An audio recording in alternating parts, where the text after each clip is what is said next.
sagalee nagahee bahin qaba inni sagalee waaqayyo.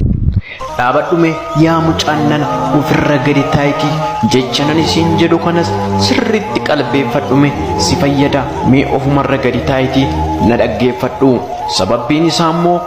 mootummaan waaqayyo dhiyaateera guyyaan itti Yesuus Kiristoos dhufu dhiyaate waan ta'eefiyyuu guyyaatti dacheen tunis barbadoofte ibiddaan bobaatee akka gagaatiin baqxu dhiyaate waan ta'eefiyyuu jecha tokko bichaan sitti himaa kanaafiyyuu akka ati qophooftuufanii akkasumas bara dhufaatii Yesuus Kiristoos milikkitoonni kun ni ta'u jedhamee akkuma caafame sabni saba irratti obboleessa irratti akkasumas socho'insi lafaa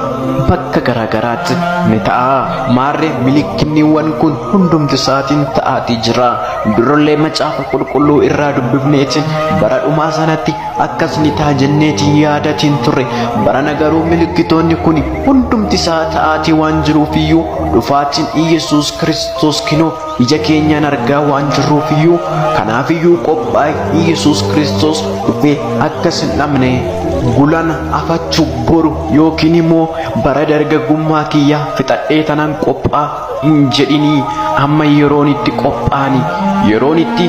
qophaa'anii Yesuus Kiristoos eeggatan amma waan ta'eefiyyuu kanaafiyyuu qophaa'ii kanumaafan irra deddeebi'ee sitti himaa yaa mucaa namaa qophaa'ii.